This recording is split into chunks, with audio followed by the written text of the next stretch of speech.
Hello everyone, welcome to Long Time Gaming, Byron here, and this is the first episode of my new series, The Lost Heretic Quests. What's this quest, you ask? Well, it's a combination of lost chapters where we get previous event characters that we had missed, and the Heretics quest, where we're put through a gauntlet using different parties. By using no repeating characters, I must complete every final stage of the Lost Chapters events using 3 different parties. The reason why I'm creating this series is to help players that are having a difficult time with the harder content that's currently in the game. And why not pick the one that made everyone respect the Lost Chapters in the first place? Vanille's Lost Chapters. Having double Berserker armor was bad enough for the end of the quest, but adding the Malboro in the 3rd round, as well as having hard-hitting Brave Battery ghosts that are resistant to physical, really made you adjust your strategies. These are the 3 separate parties that I've created for this Lost Heretics episode. Party 1 consists of Prish, Yuna, Papalimo, Summon Ifrit, as well as a friend Vaughn. Party number 2 consists of Saz, Garnet, Vaughn, Ifrit, and a friend Papalimo. And the final party that I'm using is the first strategy that I had ever heard of actually beating it, minus the summon swap, is Aiko, Hope, Vanille, Brothers, because I like the max bravery since they're all brave batteries, and a friend Vaughn. To start us off, we're going to be using the first party of Prish, Yuna, Papalimo, Ifrit, and a friend Vaughn. So the whole purpose, this was the main one that I used when I first beat this quest. I've found that Prish and Papalimo are both probably the 2 best investments that I've ever put towards the Lost Chapters currently in the metagame. Prish has a lot of ability uses, great AoE damage, and a lot of elemental effects. Papalimo has a lot of charges, and again, fire and ice, things are weak to a lot of both of them. So the main reason I'm going with this party, because Prish, even though she's physical and gets resisted on the ghosts and the Berserker armors, she will deal magical damage through her skill chain parts, the Howling Fist fusion, to deal maximum, just lots and lots of damage. So she's good for those long fights. Yuna is strictly in here because I had trouble with the Malboro in this situation. But if you bring a Yuna, sadly I did not get her 35, so this is pretty much identical. I've sold her 15 since, so I'm using a non-limit broken Shantoto weapon.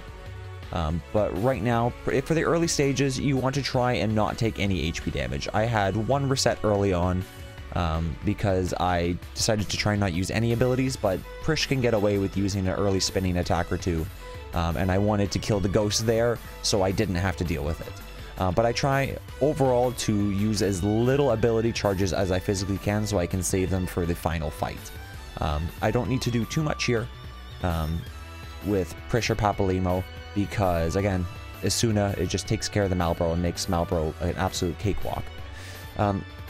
Normally in this situation, actually, I would use a friend Ferris or a Vanille, but I was just not able to find them in time, so I'm like, you know what, I'm going to try Vaughn, and hopefully I can just burn him down a little bit faster, especially since Vaughn has received his 35 since I have completed this quest. But normally I would use Ferris or a Vanille to try and dispel in the final rounds for the Berserker armors. So yeah, I'm just doing a little bit of chip damage as we're going through here.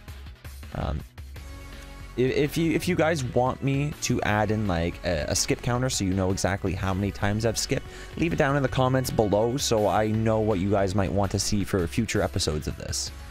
But yeah, just again, maybe even double speed, might need to go a little bit faster, but we're gonna keep it at double speed for this episode at least. We'll see if it needs to get faster.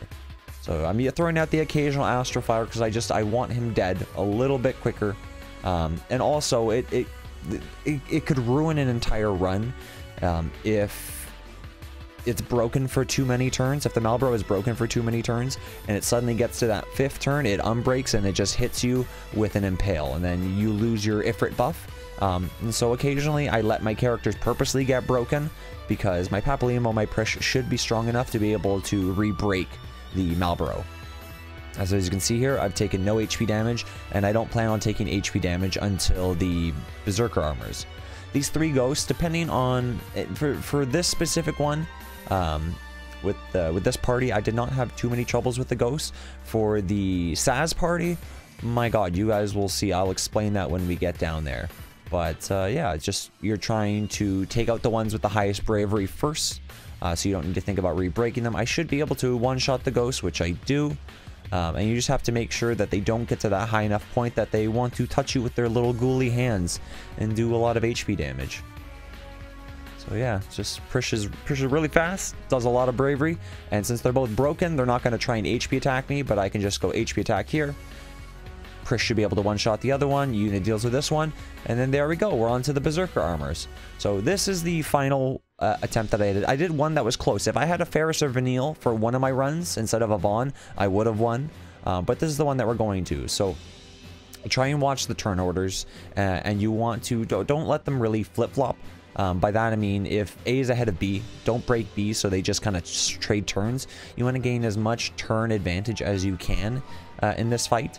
I'm trying to use as much of the Yuna's Asuna as I can right away, because I'm eventually going to swap her out for Vaughn in the later end, and hopefully I can get some, like a decent blind. That's why I think Vaughn is a pretty good unit for as an assist. He does a lot of damage. He's got, other than maybe like Kuja with his Ultima Plus right now, Vaughn is still a very, very, very strong magic attacker. The best burster in the game, probably.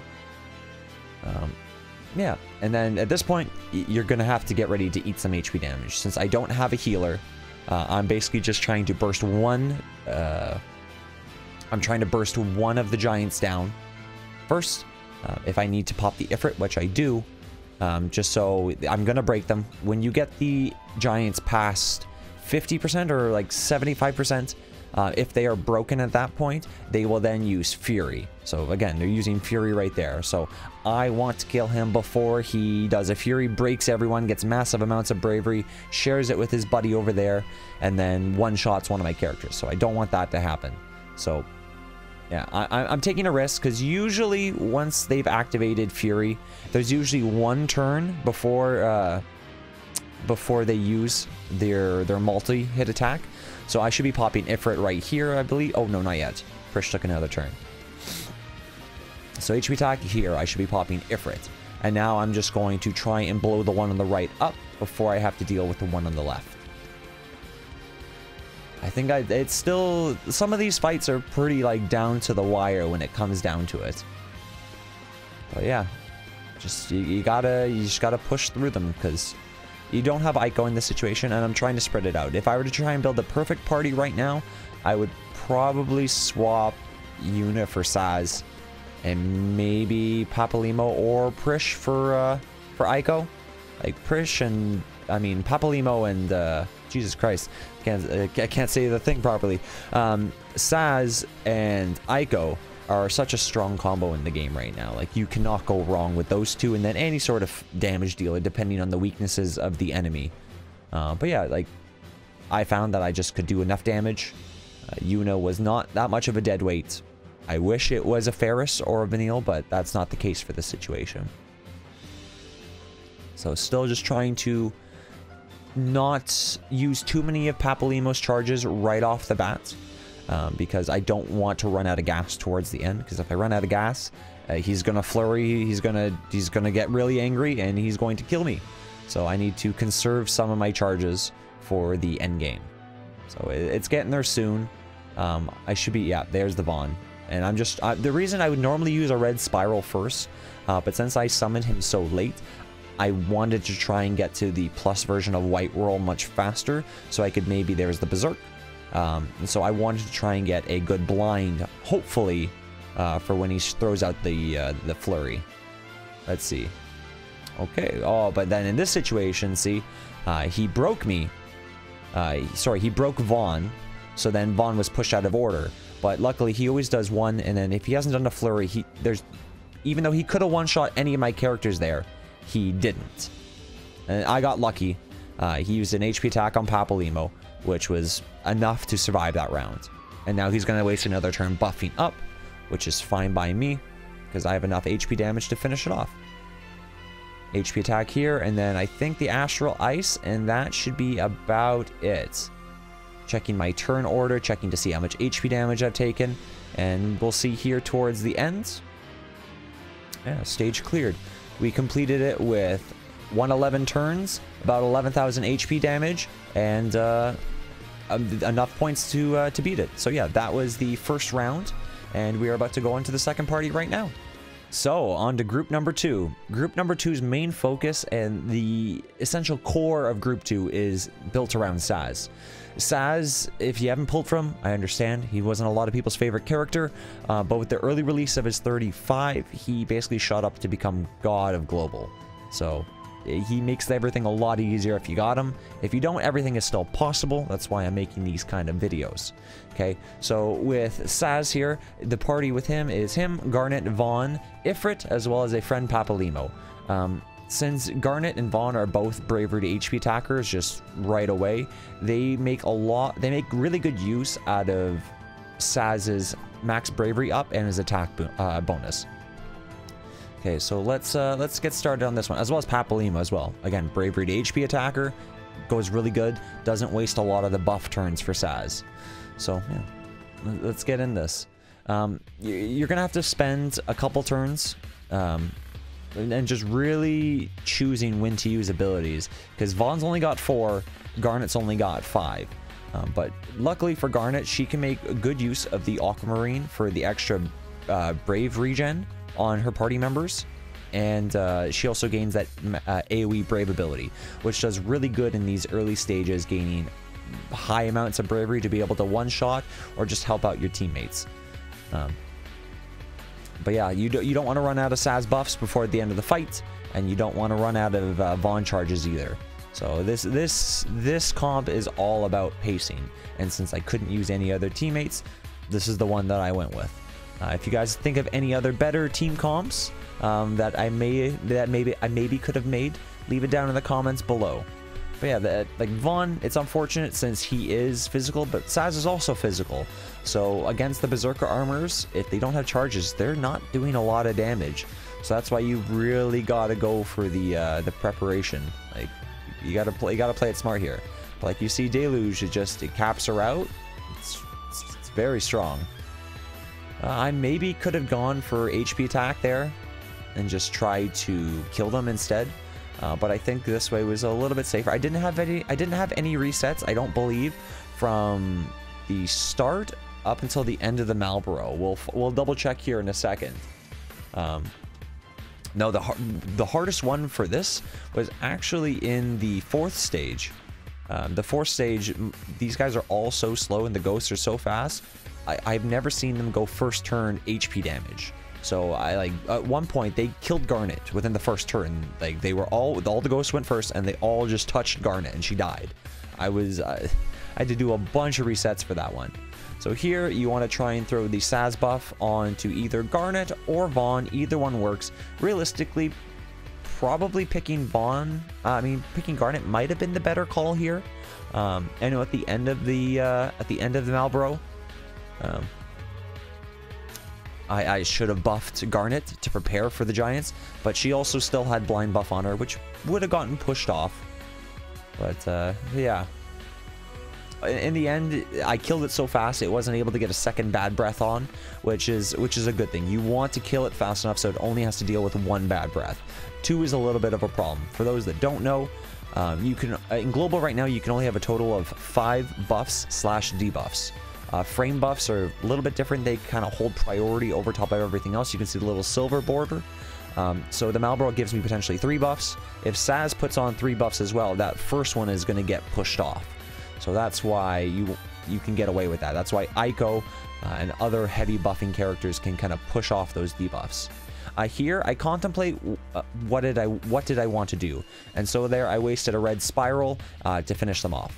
Again, this is the 4th round. Yeah, the amount of resets I had here was disgusting, so I figured that this was the best opportunity I was going to get with not getting HP attacked in the first round. But as you can see here, they all have such high bravery, so I need to start doing stuff about it. But Vaughn's got his debuffs on. I had to reset a couple times as well, because I'm like, I need to use a bravery to HP attack, and then I missed a couple times with this Garnet one, and if I missed, then that's it. And so I had to eat this HP damage. This is the least amount of HP damage I was going to come out of this with a reasonable amount of resets. So yeah, now I throw up the buffs on Garnet. Okay. And I should be able to finish off here. He does a bravery attack, nothing happens. HP, dead. Okay, the giants have started. The resets for the giants honestly weren't too bad with this one. I got pretty close fairly early on. I just realized that I needed to conserve my charges a little bit more in the beginning. If I went 2 balls out and I just was left empty, I was dealing physical damage with 2 of my characters, and they were pretty much dead in the water. So you need to balance out your attack boosts to make sure that you have enough for the beginning, you have enough for the end, and you have 1 additional one for your friend unit. Because that Papalymo with a Saz buff on him is going to do crazy amounts of damage. Like you can see the max bravery is here. As well, Garnet for this with a Saz buff does very good damage with her her upgraded bravery attack. Like you see the super bolt, boom, 5k to both, instant 5k bravery. She's very strong with Saz. Without Saz, I probably would not run Garnet, as she actually doesn't really do enough damage. People like to compare her, like she's the water lightning version of Papalymo's fire and ice, but Papalymo just hits so much harder. So she's a little bit more on the support side because of her bravery regen with her water technique. But yeah, I'm trying to make as much use out of that frame buff for Garnet to try and get that free bravery. But yeah, this one went much quicker than the first, as you have Saz, and so you got a crap ton of firepower. Here I'm hoping for maybe some lucky blinds with the luminescence procs. Yeah, there's the flurry. Luckily he doesn't break the outsides, but Saz is getting low. But he didn't break the outside, so the turn order didn't come up, so that 10k right there is not gonna just push me in the face, which was very nice to see. I have to pop Ifrit now or someone's going to die. So luckily he's low enough, so I think I'm able to kill him here, and then still have enough turns to actually do stuff to the other giants. Yeah, there we go. I was able to get 2 turns on the giant, where sometimes you finish the Ifrit and the first giant just dies there. I'm trying to remember exactly when did I summon my Papa. Who did I take out? Did I... No, I think yeah. I saved it, and I took out Vaughn early. I wanted to take out Vaughn early to try and save that White Whirl proc, to try and get a good blind towards the end of the fight. So yeah, I'm contemplating just, do I want to Super Bolt? Do I want to... What do I want to do? But, yeah, I decided to swap out the Vaughn for the Papa, give him the buffs up, and let Papa go to town, because you're going to see this, you're going to see this bravery damage coming out of him. Again, Garnet's Aquamarine hitting for about 3.7. Papa's hitting for 5.6. That's an extra 2,000 bravery that you're gaining with Papalymo compared to Garnet. So, Papalymo is definitely the better damage dealer. But there goes the Berserk. So now I am put onto a little bit of a time crunch because bad stuff can happen potentially. I believe I get a little bit lucky with where he throws out his leaping swings. Because if he had targeted Saz in that situation, it would have been a dead run. So again, a little bit of RNG on my side here, but sometimes these lost chapters, it's a little bit of luck based, especially when you throw that question mark up there and I can't see who he's attacking. So I just gotta do to the best of my ability. Yeah, I rebuff up my last one on Garnet because Vaughn still has the charges ready for him. Yeah, Saz still has the charges ready for him. Here, my last Aquamarine luckily puts it just low enough, and he swings at not Saz. So again, Saz there would have been a game ender, and it wasn't, so it's a victory.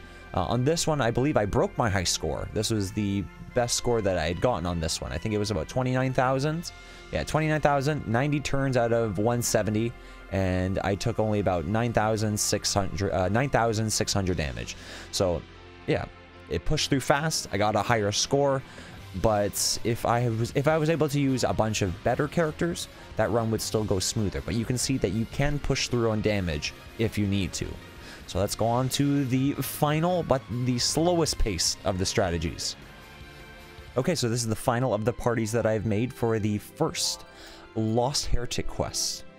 So yeah, this is the one that I saw beat it from the very beginning, except that person had, I think it was 15 Ico, 15 Hope, and maybe the 35 Vanille. I don't think it was the 15 Vanille. But either way, bravo to anyone that cleared it with this initial party. I tried, and that one was so heavily RNG based that I wanted to pull my hair out. But yeah, with this, my Hope doesn't even have a tier 5 armor. Vanille, both the Vanille and Hope's weapons are both 0 limit break. My Ico is fully decked out. No, not really good artifacts. But yeah, my Ico is fully geared, but the other ones are not. But yeah, this is the most stable of the 3 strategies by far. Between Ico's HP regen, Hope's protect, doing half physical damage. The Berserker armors, they touch you a lot softer, and then Vanille having that dispel, so it's good. I like the inclusion of brothers here since they are all brave batteries to a point. It makes it easier to one-shot and just have that extra storage. I decided to go with a Vaughn friend unit instead of a Saz friend unit because I kind of wanted the burst damage. Since these guys don't really have bravery to HP attacks, and they all have so many buffs anyways between Ico and Hope, that Saz really didn't seem like the best choice in this situation. I actually only had one reset in this one, where that was against the 4th round with the 3 ghosts.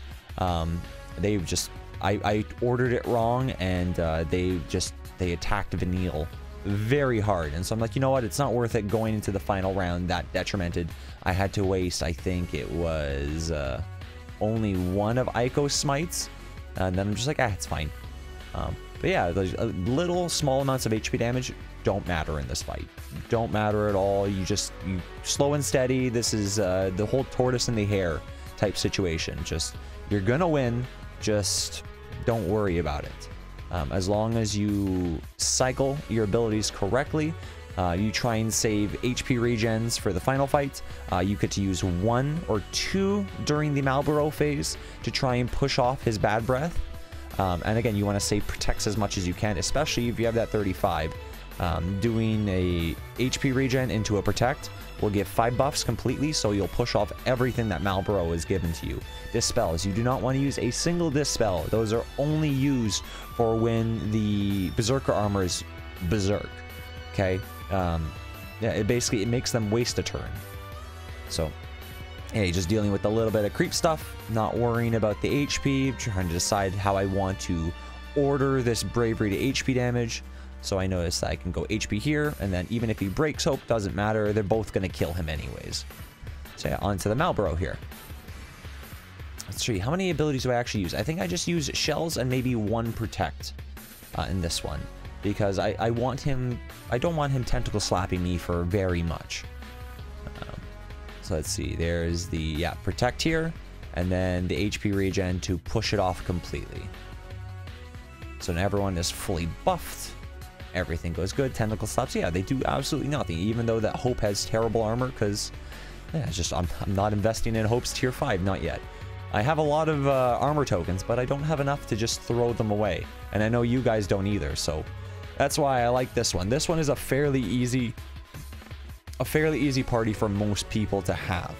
With the amount of times that Ico's 35 has shown up, and honestly, Sephiroth is probably going to win the character poll, so she's going to show up again. If you missed her the first 3 times she was already here, I think it was 3. Yeah, her Lost Chapter, the summer one, and now this past one. Yeah, and this Impale here doesn't mean much. I'm going to tick that all back. Yeah, just slow and steady. He's going to bad breath me here. I don't remember exactly how I deal with this bad breath. We will see that in a second. But as soon as I see that I'm not going to get broken, and I know I can break him later, I just throw out the HP tax, and I'm not too worried about it. So let's see. I'm trying to decide what I want to do. So he's blinded. I throw up a shell to try and give a little bit more buffs, and then I throw off another HP regen. So that means I have 2 HP regens saved for the final one. The reason why I don't waste a protect there is because blind will almost always... I don't want to get quoted on this 100%, but I'm like, from everything I've seen, blind is usually the first status effect that he inflict. So if I throw up a shell plus HP, if he just inflicts blind, I'm screwed. and nothing really happens. But if he inflicts more than blind, blind will be the first thing to get pushed off, and that's the only status effect I really care about, is missing. Missing can be detrimental either to kill or to break him on time. Do I go for a smite here? No, I just go for the bravery attack. Yeah, Vanille get impaled for 4.4k. I'm just like, you know what? It doesn't matter. Because now he's going to go down to 0 bravery. I'm going to get enough breaks and just kill him. So yeah, here's my one reset for the ghosts. Again, it turns out easy after I do that one smite. I focus on breaking the final one of the chain. And now they can all just basically one-shot. Except for Aiko, since she got dealt with. So I'm going to... They're all still attacking Aiko anyways. That one's going to attack the 2k. And then she's going to one-shot the 3.5k. And now we just kill here pretty much. HP attack into HP attack. Yeah. And then we're on to the Berserker Giants. So yeah. It's all about skill usage for this one. Don't rush it. Don't do anything crazy. Like, I still have 2 and 5. I've used 1 smite. I have 2 HP regens, which is 24 turns. So 24 times 3. I'm forcing myself to do my 72. That's 72 turns total where I have HP regen for all my characters. I'm counting each of the turns individually, clearly, because they need to tick down like that. I'm going to use the D protects occasionally. I don't have her 15, so it's not amazing. It's not terrible. It does a little bit of something. I try and just wipe off some HPs and making sure if Aiko can go fast enough, I can make better use of her high turn rate for her smite. But the main thing is that I need to have protect up 24/7 in this fight. HP regen is even a little bit less important than protect, because I don't want them hitting me for 2k and just chunking everything away, because I'm not able to get rid of it and recoup it that quickly here. So protect is super important. I was very happy that I was able to get Hopes 35 with very limited resources spent. If you do not have it, again, this will work. I think it lasts like a couple, I think it's even like, it's 1 less turn and you just don't gain the speed buff. So the 35 is not a make or break. It helps him out a little bit. But every little bit counts, because this is a pain in the butt. It still is a bit of a pain in the butt. If you can't one-shot something, or like reasonably two-shot it, it can be considered still hard. I know people on my Discord server, some people still can't deal with this, so hopefully this is helping you guys or anyone new that's going to be joining the channel or the streams. I'm gonna plug everything at the end. Don't worry about this. Right now we're still dealing with the final party. Yeah, look at this little bit of HP damage, and it's just all gonna get recouped back. It doesn't matter. And there's the second, so I got 1 more of these puppies to throw out. Oh, I think I get myself in a really weird situation with this one, that I need to Vaughn early and Brothers early. That I didn't know how well this run was actually going to go. This was a funky one. Yeah, wow, Smite is so strong. If you have Aiko's 15 and her 35, she is going to be so solid for these fights that you need that extra HP if you can't kill everything fast enough. Yeah, she's a good investment. Yeah, here that I see that I don't have enough bravery to finish this off. So I swap out Aiko for Vaughn, and I just get to the white whirling. Oh, I white whirl the other one. Why did I white whirl the other one again? Oh, right, because I have the Dispel. But even in this situation, he will one-shot something. So I need to drop the Brothers there. So yeah. I'm just trying to slowly chip away at that. I want to get their max bravery as high as I can physically make it. Since, again, they can't just dump it. So that's why I'm just constantly attacking with Vaughn and with Hope to try and push past their max bravery outside of Summon. So as you see here, it's got a good max. So I should be able to just dump, and then Vaughn should be able to finish him off. I'm contemplating, do I want to white roll the other one and get a, oh no, that's why. I put 1 white roll onto the one on the right first so I could get that 5-turn defense down. That was the main point of that one.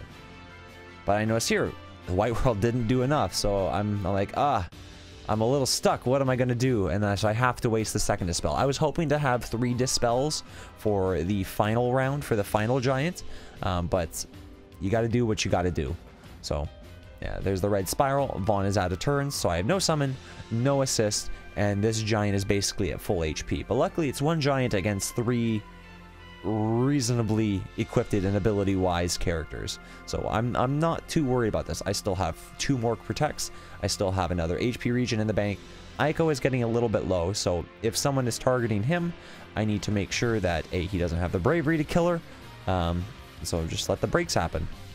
Again, with Protect up, as long as I'm above 1k, they're probably not going to break me. So yeah, just slow chip damage. Again, this is a slow one. I use a lot of turns in this one compared to the other ones, but that's what happens when you have to go Bravery. Next turn, HP attack. I like it when you can combine the 2 together. That's why almost every single rework or awakening now in JP, everyone's got a Bravery to HP attack. So let's see, there's the Berserk, and there goes the Dispel. Just flip it off, doesn't matter, it's like it never even happens.